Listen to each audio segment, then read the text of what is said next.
Namaskar to everyone. I am Machla. Today I am going to explain you exercise 5.2 question number 1 to 4. So students, let's start. In question number 1, state the property used in each of the following to make the statement true. So in this question, like if you see this diagram, like in last video I already told you about what is corresponding angles and interior angles, exterior alternate angles. So ये angles मैंने आपको पहले ही बताया था.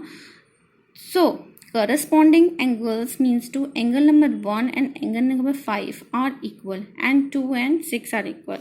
तो if अगर कोई भी पैरेलल लाइंस होती है, पैरेलल लाइंस का मतलब होता है जिनके बीच की डिस्टेंस हमेशा सेम रहती है. जैसे अगर ये 5 सेंटीमीटर है तो यहाँ पर भी 5 सेंटीमीटर है एंड सो ऑन. ओके, तो if L is parallel to M, तो एल ये वाली लाइन है एंड एम एक दूसरे के पैरेलल है. जैसे इसमें बता रखा है कि एल और एम एक दूसरे के पैरेलल है, देन जब इनका इंटरसेक्शन होता है, कोई लाइन इन्हें कट करती है, ओके, कट करती है तो एंगल्स ड्रॉ होते हैं. ठीक है, तो जब भी एंगल्स ड्रॉ होते हैं तो एंगल नंबर 1 जो है वो एंगल नंबर 3, 2 एंड यहाँ पर जो दे रखा है 4, तो एंगल नंबर 3 जो है वो 7 के इक्वल है, ये बता रखा है इसमें. तो ये होते हैं करस्पॉन्डिंग एंगल्स. जैसे मैंने बताया 1 जो होगा वो 5 के इक्वल होगा, 2 जो होगा वो 6 के इक्वल होगा, 4 8 के इक्वल होगा. मतलब इसकी जो वैल्यू है, जो एंगल ड्रॉ हो रहा है, जैसे 60 डिग्री है तो 60 डिग्री ये भी 60 डिग्री होगा. ये अगर 80 डिग्री है तो ये भी 80 डिग्री होगा. तो इस तरह से हमें बताना है. Okay, so this is your diagram. In this diagram, this angle, angle number 1 and angle number 5 are equal. Okay, because they are corresponding angles. Corresponding angles वो angles होते हैं जैसे two parallel lines अगर एक लाइन से intersect हो रही है, जैसे ये टी लाइन है, तो इससे एंगल्स कुछ ड्रॉ होते हैं. तो ये जो एंगल्स होते हैं वो क्या होते हैं, एक दूसरे के इक्वल होते हैं.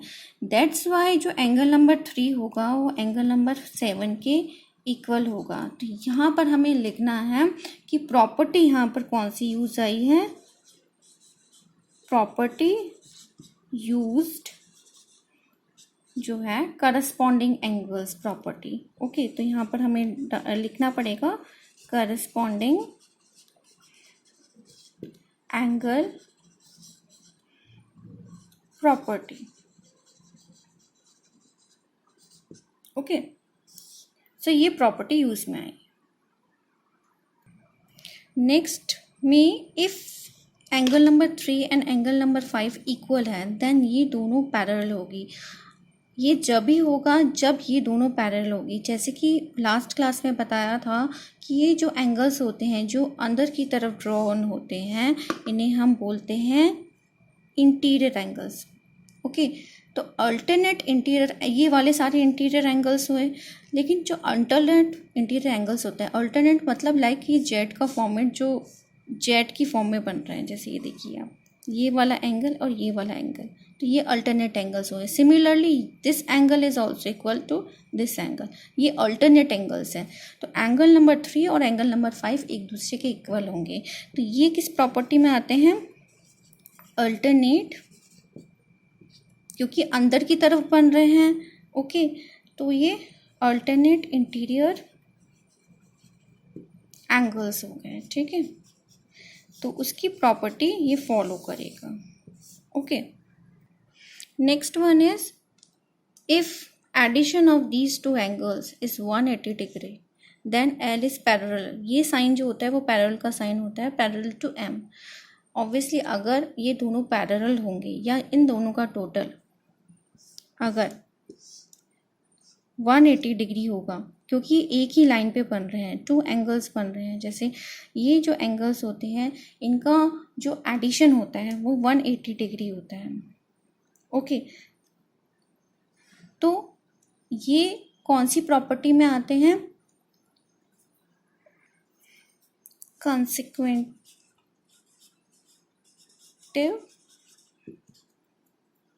Interior angles.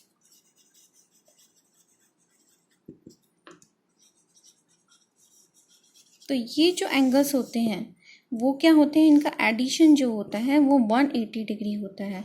जैसे ये जो एंगल्स होंगे इनका जो एडिशन होगा वो 180 डिग्री होगा, मतलब एंगल नंबर 4 एंड 5 का जो एडिशन होगा वो भी 180 डिग्री होगा। ठीक है, तो ये वाली प्रॉपर्टी इसमें फॉलो होगी। लाइक दीज जो कंसेक्यूटिव एंगल्स होंगे, interior angles on the same like side जो होंगे, सेम साइड मतलब कि एक ही साइड है, जो एक ही साइड है इस साइड, वो क्या होंगे, सेम साइड ऑफ ट्रांसवर्सल। इसे ट्रांसवर्सल बोलते हैं। जब ये लाइन कट करती है तो वो क्या होंगे, सप्लीमेंट्री होते हैं। सप्लीमेंट्री मतलब इन दोनों का जो एंगल का टोटल है वो 180 डिग्री होगा। तो ये वाली प्रॉपर्टी फॉलो होगी इसमें। Next question is like find the values of 6 and 7। 6 और 7 की हमें वैल्यू फाइंड आउट करनी है if m is parallel to. अब इसमें लाइन m और n बता रखी है, जैसे m लाइन यहाँ पर हो गई और n लाइन इसके, देन कोई लाइन इसे कट कर रही है। ठीक है, तो एंगल नंबर जो 6 है और 7 है वो हमें फाइंड आउट करना है, और एंगल नंबर 1 की वैल्यू गिवन है। So this is your diagram. Here angle value of angle 1 is given 115. Okay, so we have to find out the value of angle 6 and angle 7. Okay, so we know like angle number 1 and angle number 5 are consecutive angles. So angle number 1 is equals to angle number 5. यहाँ हमें लिखना पड़ेगा these are the consecutive angles, that's why angle number 1 is equals to angle number 5. Okay, equals to 115. Okay, then angle number 5 and angle number 6 is lying on same plane, same line. So because of that their total is equals to 180 degree, क्योंकि एक ही line पर linear angles like एक ही line पर है तो इन दोनों का total भी क्या होगा, 180 डिग्री होगा। ठीक है, तो हम क्या करेंगे कि जो एंगल नंबर 1 है, एंगल नंबर 5 है एंड एंगल नंबर 6 है उसका टोटल जो है 180 डिग्री है। ओके, सो इन दोनों का टोटल अगर 180 डिग्री होगा तो अगर इनमें से एक की वैल्यू अगर हमें पता है तो we can also find out the other value. Okay, so we put the value of angle number 5 115, okay, plus angle number 6 equals to 180 degree. Okay, so angle number 6 equals to 180 degree. Like अगर हम इसे shift करेंगे इस side तो ये minus में हो जाएगा 115। So angle number 6 equals to like if we subtract, अगर हम सब्सट्रैक्ट करेंगे तो 65 आएगा। ओके, तो वैल्यू क्या आई है एंगल नंबर 6 की, 65 आई है। ठीक है, और इसकी 115 आई है। ओके, ये दोनों सिमिलर है तो ये भी 115 होगा। अब वैल्यू हमें ये फाइंड आउट करनी है। इसके दो तरीके होते हैं, लाइक ये दोनों एक ही प्लेन पे है, या तो हम 180 में से माइनस कर दे इसे, क्योंकि एंगल नंबर 7 जैसे ये एक ही लाइन पर एक ही प्लेन पर ये लाई कर रहे हैं, यहाँ पर एंगल नंबर 6 है, एंगल नंबर 7 है, तो इन दोनों का टोटल भी 180 डिग्री होगा। तो हम 180 माइनस 65 भी कर सकते हैं, उससे भी वैल्यू फाइंड आउट कर सकते हैं। And another method is also there कि डायरेक्ट हमें सब्सट्रैक्ट करने के बिना ही हम इसकी वैल्यू भी फाइंड आउट कर सकते हैं। बहुत सारे मेथड्स होते हैं मैथमेटिक्स में, वन मेथड नहीं होता किसी भी वैल्यू को फाइंड करने के लिए। आप यहाँ देख रहे हो एक क्रॉस फॉर्मेट हो रहा है, तो क्रॉस जब भी बनते हैं ये वर्टिकल अपोजिट एंगल्स होते हैं। तो एंगल नंबर जो 1 है वो एंगल नंबर 4 के इक्वल है, because they are vertical opposite angles. And angle number 4 और एंगल नंबर 7 जो है वो कंसेक्यूटिव एंगल्स है, मतलब एंगल नंबर 4 जो है वो 7 के इक्वल है। तो 4 1 के इक्वल है तो ये क्या हो गया 115, एंड 4 7 के इक्वल है तो ये क्या हो गया 115। तो इस तरह से भी हम फाइंड आउट कर सकते हैं। तो सबसे पहले हमें लिखना पड़ेगा कि these are vertical opposite angle, angle number 1 and angle number 4, that's why they are equal.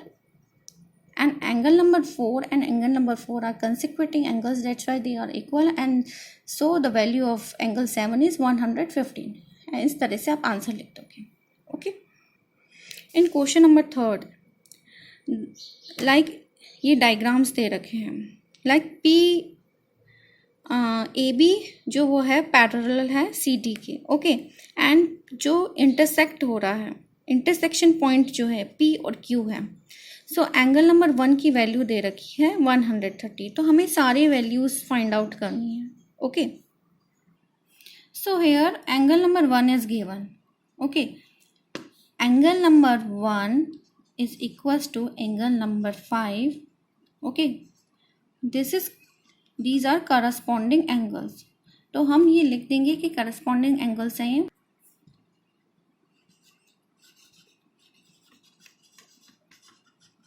तो according to corresponding angle property इस तरह से हम लिख देंगे. According to corresponding angle property angle number 1 angle number 5 are equal. So okay, and angle number 2 angle number 6 are equal. angle number 4 वो है वो 8 के इक्वल है और एंगल नंबर 3 है वो 7 के इक्वल है. तो इस तरह से हम सारी वैल्यू फाइंड आउट कर सकते हैं. ओके. तो सबसे पहले हमें 2 की वैल्यू फाइंड आउट करनी है. ओके. और ये एक ही लीनियर एक ही लाइन पे बने हुए हैं एंगल नंबर 1 और 2. तो इनका जो समीशन होगा वो क्या होगा 180 डिग्री होगा. Okay. So these 2 angles are linear pair. Okay. Linear pair मतलब इन दोनों का टोटल 180 डिग्री होगा. ओके. तो यहाँ पर हम लिखेंगे angle number 1 and angle number 2 linear pair है. Linear pair. That's why angle number 1 plus angle number 2 equals to 180 degree. So we put the value of angle number 1 130 plus angle number 2 equals to 180 degree. यहाँ पर हमेशा arrow का sign बनता है, equals to का sign नहीं लगता है. सो एंगल नंबर माइनस में हो जाएगा, प्लस साइन है यहाँ पर, तो हम जब भी शिफ्ट करते हैं तो माइनस का साइन हो जाता है. तो 50 डिग्री. तो एंगल नंबर 2 कितना आ गया 50 डिग्री.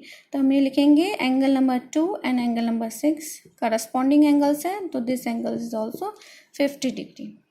ओके. सो हमें लाइक इसकी वैल्यू पता पड़ गई है इसकी. ओके.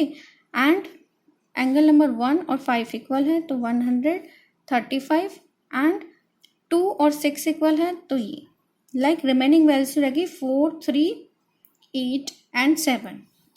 सो इन्हें हम कैसे फाइंड आउट करेंगे ये भी बिल्कुल सिंपल है. सबसे पहले हम लिखेंगे यहाँ पर corresponding angles. Angle number 4 and angle number जो ये है ये, तो हम इनमें से किसी की वैल्यू फाइंड आउट कर लेंगे तो हमें आसानी से मिल जाएगा. ठीक है. सो एंगल नंबर 5 की हमें वैल्यू पता है. यहाँ पर मैंने आपको बताया था जैसे जेड फॉर्मेट होता है अल्टरनेट इंटीरियर एंगल्स. ओके. जी फॉर्मेट हो रहा है. ठीक है. इस तरह से. तो ये जो एंगल्स होते हैं एंगल नंबर 3 है और एंगल नंबर 5 है वो भी एक दूसरे के इक्वल होंगे because they are alternate interior angles. तो यहाँ लिखेंगे अल्टरनेट इंटीरियर एंगल्स. हेडिंग डाल के हम लिखेंगे angle number 3 and angle number 5 जो है वो इक्वल है. एंगल नंबर 5 की वैल्यू हमें पता है 135. तो इसकी वैल्यू भी क्या हो गई 135. एंड एंगल नंबर 6 की वैल्यू हमें 50 पता है. ये भी अल्टरनेट एंगल्स है 4 एंड 6. इफ ये इक्वल टू मतलब दिस इज इक्वल टू 50 है तो this is also equal to 50 degree. तो 4 एंगल नंबर 4 की वैल्यू भी हमें 50 डिग्री मिल गई. तो हमें किस किस की वैल्यू मिल गई 1 2 3 4 एंड 5 6 7 और 8 की वैल्यू हमें नहीं पता. We don't know the value but we know that angle number 3 and angle number 4 7 corresponding angles है तो ये इक्वल होंगे. तो 3 की वैल्यू अगर ये करस्पॉन्डिंग एंगल है तो एंगल नंबर 3 जो है एंगल नंबर 7 के इक्वल है. और दूसरी चीज़ ये है ये वर्टिकल अपोजिट एंगल्स है. तो एंगल नंबर जो 5 की वैल्यू होगी वही 7 की वैल्यू होगी, जो 6 की वैल्यू होगी वही 8 की वैल्यू होगी. तो अगर आप चाहे तो इसे वर्टिकल अपोजिट एंगल से भी सॉल्व कर सकते हैं और अगर if you want to like ये बताना चाहते हो, mention that these are corresponding angles that's why they are equal. इस तरह से भी कर सकते हो कि एंगल नंबर 3 और 7 इक्वल है, इसलिए इसकी वैल्यू क्या हो गई 135। बट इस तरह से भी कर सकते हो कि एंगल नंबर 5 और 7 इक्वल है, बिकॉज ये जो है वो वर्टिकल अपोजिट एंगल है, वर्टिकल अपोजिट एंगल है। That's why vertical opposite angle मतलब जब भी एक क्रॉस बनता है तो इसके जो सामने के एंगल्स होते हैं, अपोजिट एंगल्स होते हैं, ये एक दूसरे के इक्वल होते हैं। जैसे ये एंगल इस एंगल के इक्वल है और ये वाला एंगल जो है वो इसके इक्वल है, ठीक है। तो इसी तरह 5 जो है वो 7 के इक्वल है और 6 8 के इक्वल है, तो ये भी 50 डिग्री हो गया और ये दोनों क्या हो गए 135 हो गए। तो इस तरह से हम पूरी वैल्यूज फाइंड आउट कर सकते हैं अगर हमें एक एंगल गिवन है, सिर्फ एक एंगल की जरूरत है हमें। Next question is like P is parallel to Q। Again वो ही है, एंगल नंबर 1 दे रखा है और हमें सारे एंगल्स को फाइंड आउट करना है। सिमिलर क्वेश्चन है, हम उसी तरह फाइंड आउट करेंगे जिस तरह से हमने पहले करा था। So here P is parallel to Q, okay, and T is transversal जो कट कर रहा है इन्हें, और एंगल्स फॉर्म हो रहे हैं। एंगल 1 की वैल्यू गिवन है 135। We know that angle number 1 and equals to angle number 5 ये करस्पॉन्डिंग एंगल्स हैं। Angle number 2 equals to angle number 6, these are also corresponding angles. And angle number 1 जो है वो 3 के, जैसे अगर हम जैसे सीक्वेंस से चलते हैं, जैसे ये 5 के इक्वल है तो ये 135 हो गया, ठीक है। एंड एंगल नंबर 1 जो होगा 2 की वैल्यू जो होगी, ये दोनों क्या है लीनियर पेयर्स हैं एंगल नंबर 1। तो उसी तरह हम फाइंड आउट करेंगे कि 180 डिग्री होता है, देन हम वही वैल्यू पुट करेंगे और और हम फाइंड आउट कर लेंगे जिस तरह से हमने प्रीवियस क्वेश्चन में करा था। तो एंगल नंबर ये जब हम शिफ्ट करेंगे तो माइनस साइन हो जाएगा एंड एंगल नंबर 2 की जो वैल्यू आ जाएगी वो हमारी कितनी आ जाएगी 45 डिग्री आ जाएगी। तो हमें जैसे ये 135 मिल गया, दिस इज 45। अब हम सारे एंगल्स निकाल सकते हैं। देखिए ये दोनों वर्टिकल अपोजिट एंगल्स हैं, ये दोनों वर्टिकल अपोजिट एंगल्स हैं, तो ये वैल्यू 135 होगी, दिस इज 45। इस तरह से सारी वैल्यू फाइंड आउट कर लो। अब यहाँ पर जी फॉर्म जैसे बताया, ये कौन से होते हैं alternate interior angles. Angle number 3 and angle number 5 are alternate interior angles, तो ये भी इक्वल होंगे। और एंगल नंबर 4 और angle number 6 alternate interior angles हैं, तो ये 45 डिग्री होंगे। तो आपको ये क्या मिल गया 45 और ये मिल गया 135। ये 135 है तो ये वर्टिकल अपोजिट एंगल्स होंगे, तो ये भी 135 होगा। ये 45 और वर्टिकल अपोजिट एंगल्स हैं तो ये भी 45 होगा। इस तरह से हम सारी वैल्यू फाइंड आउट कर सकते हैं। ओके, क्लियर है? Okay, in next class we will discuss question number 5, 6, 7 and so on. Okay, the whole exercise 5.2. Till then, bye bye students.